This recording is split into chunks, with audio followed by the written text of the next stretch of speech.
अस्सलाम वालेकुम वरहमतुल्लाहि वबरकातुहू। दोस्तों, आज की वीडियो में मैं आपको एक ऐसे वाक़ये को बताने वाला हूं जिसको शायद ही आप लोगों ने सुना होगा। दोस्तों, ये वाक़या सुनकर आपको ये बात पता चलेगी कि ब्रिटिश एम्पायर जिसको हम बहुत ही ज़्यादा पावरफुल और बड़ा मानते हैं, ये भी कोई दूध का धुला नहीं था। बल्कि ब्रिटिश रूल और एडमिनिस्ट्रेशन में भी कई सारी म्यूटिनीज़ हुई हैं।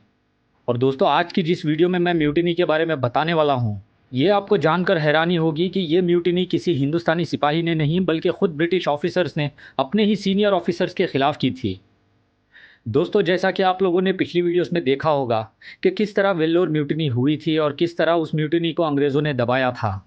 दोस्तों, आज की वीडियो में जिस म्यूटिनी के बारे में मैं बताने वाला हूँ, इसको वाइट म्यूटिनी या फिर ब्रिटिश म्यूटिनी भी कहा जाता है। दोस्तों, ये एक ऐसा रिवोल्ट था जिसमें खुद अंग्रेज़ों के अंग्रेज़ी ऑफिसर्स अपने ही सीनियर्स के ऊपर हमला किए थे और यहाँ तक कि श्रीरंगापट्टनम को भी पूरी तरह से घेर कर हमला किया गया था। दोस्तों, इन हमलों में और इस रिवोल्ट में कई सारे ब्रिटिश ऑफिसर्स और सिपाही मारे गए थे, मगर ब्रिटिश हिस्टोरियंस ने इस वाक़ये को दबा दिया क्योंकि ये कहीं ना कहीं उनकी शान के खिलाफ था। दोस्तों, ये ब्रिटिश म्यूटिनी 3 बड़े किलों से फैली थी, जो थे मछलीपट्टनम, हैदराबाद फोर्ट और श्रीरंगापट्टनम फोर्ट। और दोस्तों, इस रिवोल्ट का सबसे मेन मकसद था कि जो साउथ इंडिया की सबसे बड़ी ब्रिटिश अथॉरिटी है, उसके खिलाफ खड़ा होना। दरअसल हुआ कुछ ऐसा था कि 1806 की वेल्लोर म्यूटिनी के बाद ईस्ट इंडिया कंपनी ने अपने बड़े बड़े ऑफिसर्स को चेंज किया था और 1807 में जॉर्ज बार्लो को मद्रास का गवर्नर जनरल बना के भेजा गया था। और जॉर्ज बार्लो गवर्नर जनरल बनते ही उसने अपने ही दूसरे ऑफिसर्स के ऊपर एक्शंस लेना शुरू कर दिए, जैसे कि बिना वजह उन ऑफिसर्स को सस्पेंड करना, उनको कैद कर देना और यहाँ तक कि इसने सेंट फोर्ट जॉर्ज के कमांडर इन चीफ के सारे पावर्स ख़त्म करके और इस ब्रिटिश आर्मी के अंडर की एक बहुत बड़ी फूट पैदा कर दी। और साथ ही इतना काफ़ी नहीं था कि जॉर्ज बार्लो ने अपने ही ब्रिटिश ऑफिसर्स की मंथली अलाउंस को कम कर दिया, जैसे कि राशंस और टेंट की अलाउंस होती है। दोस्तों, मंथली अलाउंस में ब्रिटिश ऑफिसर्स को उस ज़माने में रहने के और खाने के अलग पैसे दिए जाते थे और उनकी सैलरी अलग होती थी।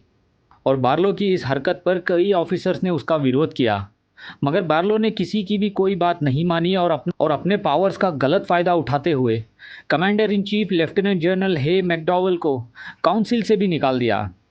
दोस्तों, मैकडॉवल उस वक्त ब्रिटिश आर्मी का बहुत ही पहचाना जाने वाला और बहुत ही पावरफुल एक लेफ्टिनेंट कर्नल था।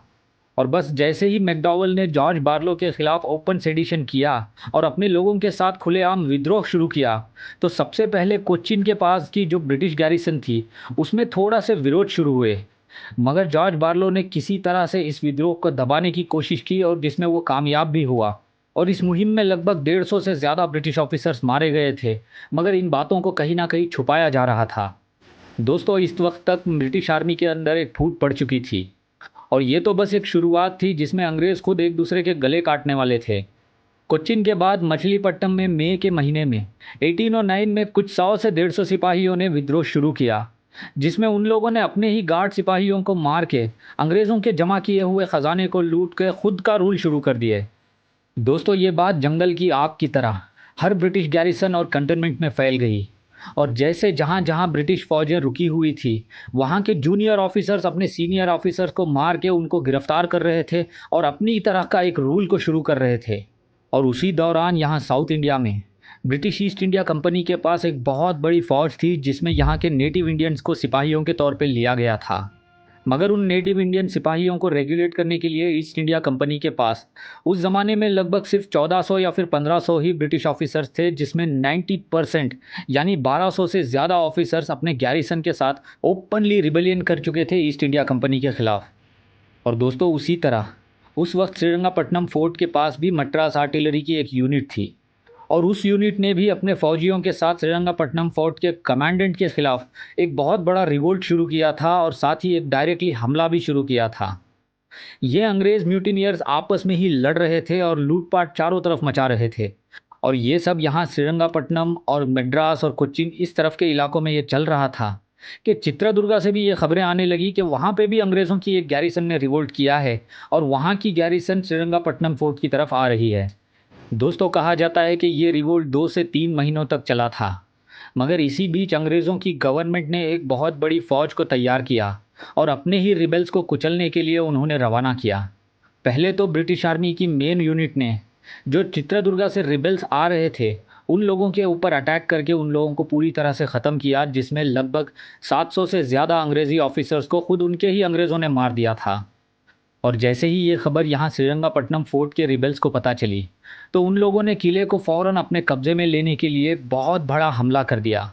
मगर दोस्तों, जो अंग्रेज़ सिपाही अभी भी ईस्ट इंडिया कंपनी की वफ़ादारी में थे, उन लोगों ने श्रीरंगपट्टनम फोर्ट के अंदर से उसकी प्रोटेक्शन करने के लिए इन रिबेल्स के साथ आपस में लड़ाई की।